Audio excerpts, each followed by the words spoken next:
paghahandang ginawa ni Madam sa pa-event niya dito sa lugar nila ay simple lang naman. Yung tipong butas talaga yung bulsa ni Madam dito. Stage pa lang, alam mo nang ginastusan na talaga. 2 araw lang naman tinrabaho yung stage bago na porma ng ganito. Nung natapos na yung stage, napansin kong parang may kulang. Pero naisip-isip ko, kaya pa kayang baguhin to? Kung ilang araw na lang mag-start na yung pa-event ni Madam. Eto na nga yung 13 na contestant na isasabak ni Madam sa pagandahan. Papalambutin muna natin yung mga katawan nito. Hindi talaga naging kampante si Madam sa stage. Kaya miniting niya yung mga angkan niya, lalo na yung nagtrabaho sa stage. Kung kaya pang baguhin na hindi magka-aberya. Kunting ayos lang naman. Nagdagdag pa si Madam ng mga kahoy. Mababa kasi yung stage, pinataasan ko lang ng onte. Para kitang-kita yung mga contestant na rumarampa. Laking pasasalamat ko talaga sa taga dito sa amin. Na nagtulong-tulong talaga sila para matapos kagad yung stage. Malayo-layo pa tong tatahakin ni Madam sa preparation gagawin niya. Naganap na siya ng printing shop para sa t-shirt na susuotin sa mga contestant. Nagpagawa at nagpa-design na din siya ng mga trophy. At eto ding pag-giveaways ni Madam. Wow! Dumaretso na siya sa pagbili dito ng tela para i-design sa stage. Pero bago siya bumili niyan, sinukat pa talaga ni Madam yung stage kung gaano kalaki. Syempre, dun ibabase sa telang bibili nila. Para hindi ma-short sa tela at hindi pa balik-balik sa pagbili. Diba, tumatalino na yung Madam nyo ngayon? Walang katapusan sa pagbili ng mga gagamitin si Madam dito. Nagkagulo-gulo na kasi wala kaming dalang lista kung ano yung dapat bilhin. Masyado nang tumatalino kasi hindi na naglilista. Mukhang stress na nga si Madam dito. Masyado pang maaga para ma-stress. Ang dami mo pang gagawin, Madam.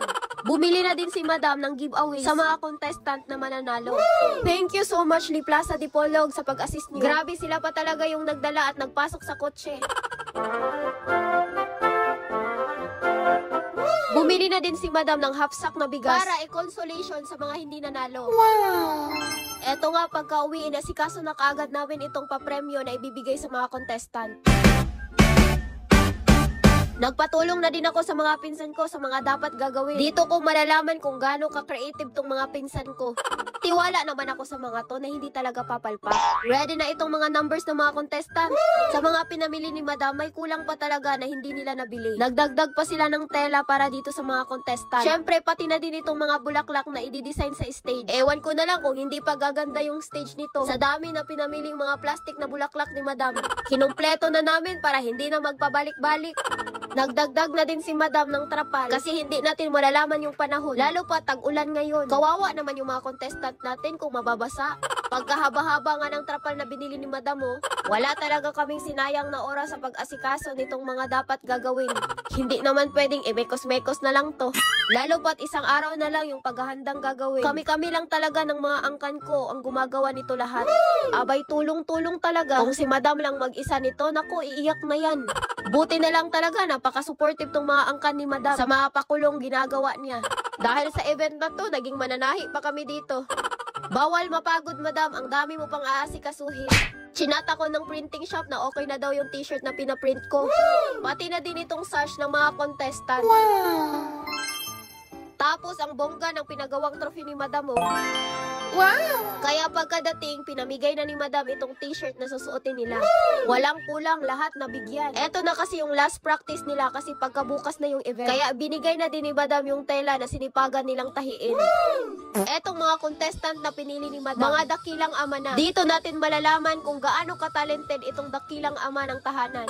Eto na pala yung final stage. Mataas na at kitang-kita na yung kagandahan nila nito. Pwede na palang isabak tong mga to kasi lumalambot na. Pero hindi pa talaga kami natapos sa bakbakang paghahanda namin ito. Kanya-kanya na lang talaga sa pagdiskarte kung paano gagawin. Ewan ko na lang kung hindi magiging successful tong paghahandang ginawa ni Madam. Partida, pinagandahan pa namin itong basong pag-giveaways namin. Kahit sa sobrang busy na at madaming iniisip na tong Madam nyo, nagawa pa talaga niyang pumasok ng salon. Nagpagupit lang naman si Madam tapos nagpalagay ng bangs. Naku, naguluhan na tuloy ako kung si Madam ba to or si Dora. Ewan ko kung anong naisip niyan, bakit nagpabangs pa. Para fresh yung bulaklak na maibigay sa mga contestant. Sa araw talaga ng event kami bumili. Mga 5 bouquet lang naman. Dumating na pala itong sound system na kinuntak ko. Inayos na nila kaagad tapos itong stage sinimula ng pagandahin. Abay, mga professional tong pinadecorate ko dito. Mga kapitbahay ni Madam. Present din yung mga angkan ko dito. Kanya-kanya na sa pagdiskarte kung paano pagandahin.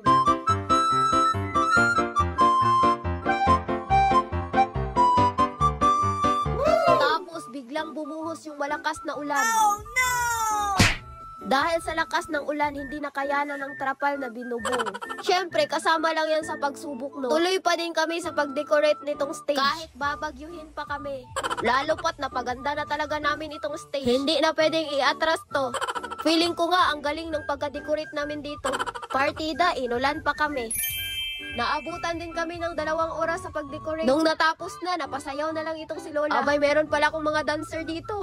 Hindi pa din tumigil yung ulan. Sasayawan na lang namin ito. Eto na nga yung hitsura ng stage. Wow! Successful lang naman yung paghahandang ginawa ni Madam. Dinagsa pa ng madaming tao. Hindi pa nga nagsimula yung kompetisyon, pinakain muna ni Madam yung mga bisita. Hindi pa nakapagsimula kaagad kasi binagyo pa kami. Hindi pwedeng hindi matuloy itong kasiyahan na ito. Lalo pat kumpleto na itong mga judges natin. Eto ding MC natin na talagang pinaghandaan pa yung outfit. Ready nang mag-compute yung tabulator. Nag-imbita pa si Madam ng photographer, videographer at vlogger. Hindi hadlang yung maliit na venue kasi ang daming taong pumunta. Tuloy talaga yung kasiyahan na ito. May pati na din itong endangered species na talagang pumunta at nakinuod sa kasiyahang hinanda ni Madam. Kumpleto na ang lahat, kaya hindi na dapat natin to patatagalin. Abay, simulan na natin yung kompetisyon.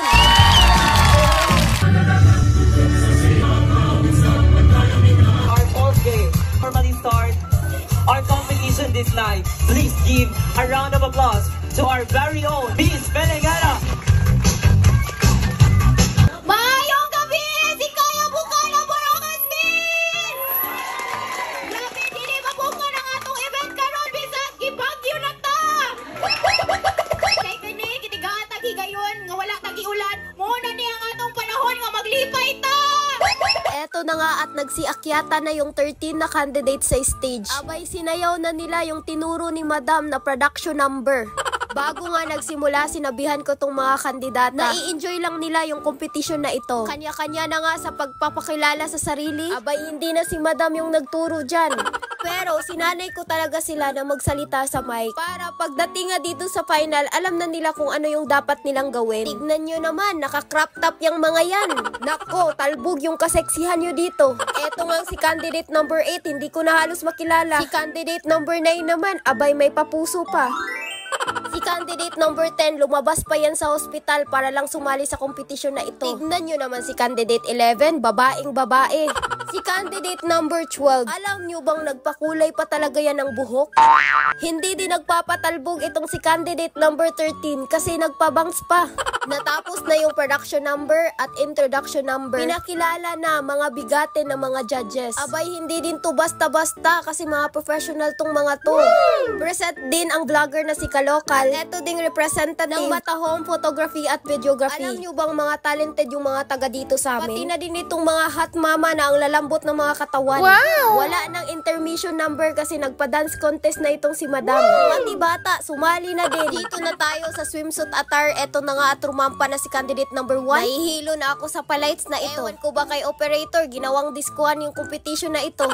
Di ko tuloy maaninag kung gaano kakinis tong mga legs nila. Si candidate number 4 parang galing lang nag-sideline na. Eto na nga at rumampa na si candidate number 5. Bagay na bagay nga sa kanya yung red na two-piece. Opak, di nagpapatalo si candidate number 6. Abay, sakto na sakto sa kanya yung two-piece ng asawa niya. Hala ka, si candidate number 7, hindi na rumampa, sumayaw na. Iba din yung atake nitong si candidate number 8.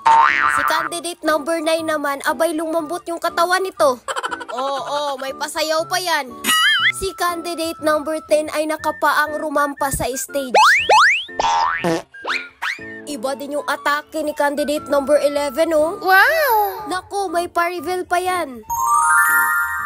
Wow!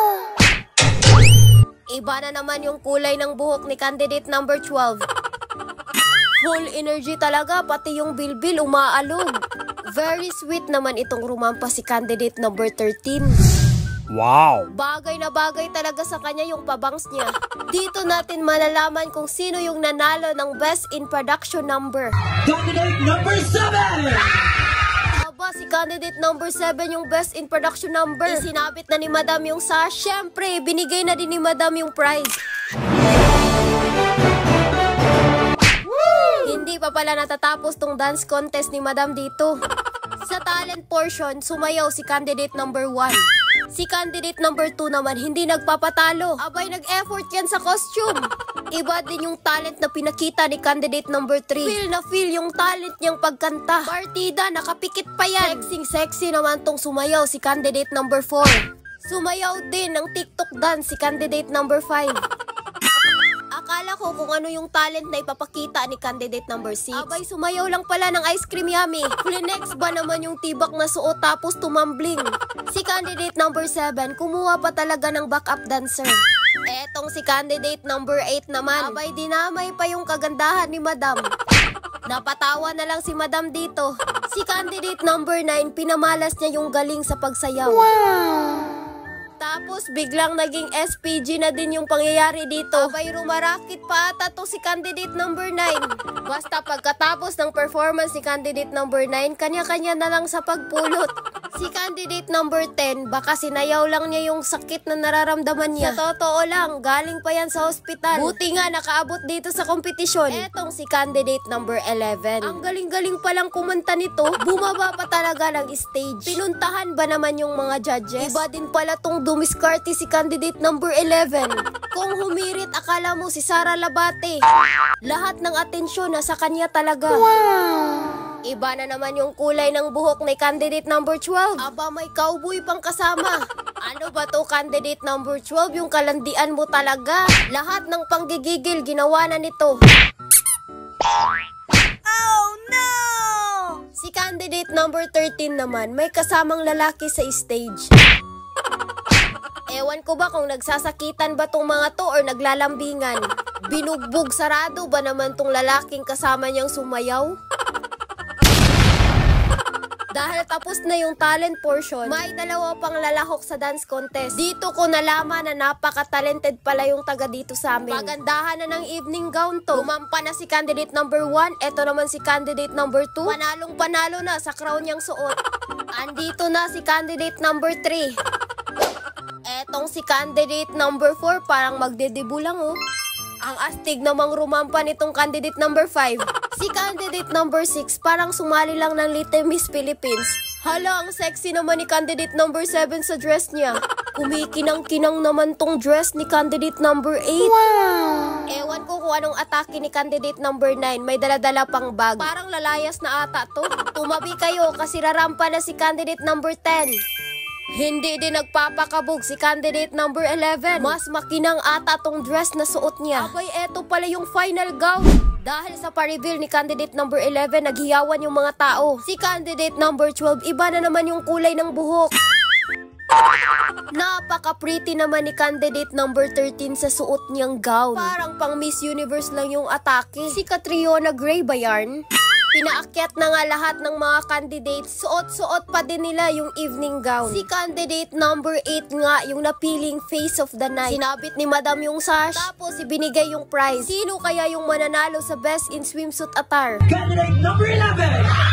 Si candidate number 11 nga yung nanalo sa best in swimsuit attire. Sa People Choice Award naman ay si candidate number 13. Woo! Best in Talent ay si candidate number 11. Best in Evening Gown ay si candidate number 11 pa din. Hakot award yarn.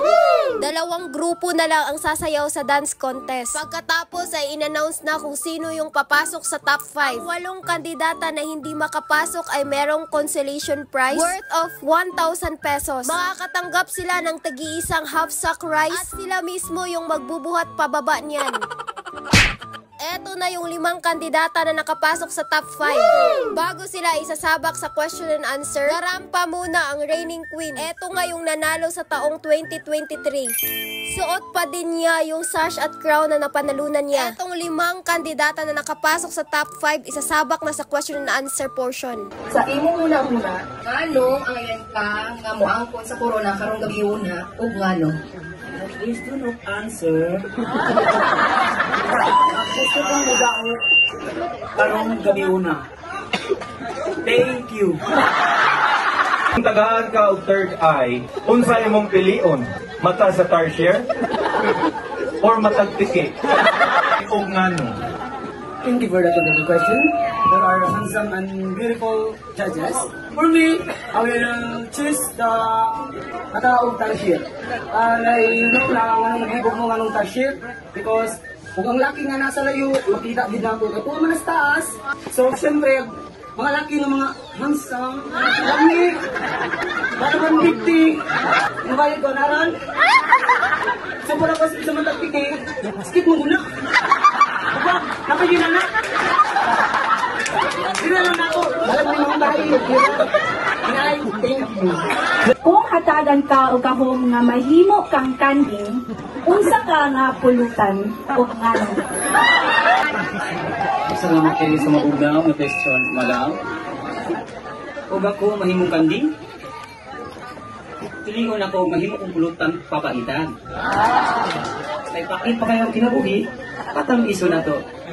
Inang ano, ang kinabuhi sa masa sa kasligid.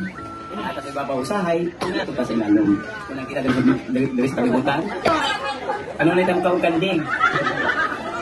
Inang ano, para mo nga lang kapakit dari sa ato ang di ba dari sa atong kasing-kasing. O mo na to, may gabi sa atong bahay. Unsa may mas lami, ding ka nga tinaliki or ang budbud nga tinagahi o ngano? Thank you for your wonderful question, ma'am. Ako ngayon, ang budbud na pinagahi. Pero naman, pinilibunan na to, pilit mabate. Sa gahi, ang lami. Sa gahi po, diha masusi kung ang salot ay bawd dili. Paminaw mong mga babae, inahanap kitang tanan na may kitagahi, ay karang tanan magkagahe-gahe. Kung ang diri mo nato ng puyo sa kahoy, ganong naaman ka diri. Kung ang diri mo nato nagpuyo sa kahoy, ganong naaman ka diri. Thank you for a wonderful question. Na ako diri kay dili man ulang ingon nato. Tao ako. Unang na ako diri karon, nakarga ko stop 5. Dili ingon nato. Mas tao man ko. Ang dili ingon nato dili makarga diri sa top 5.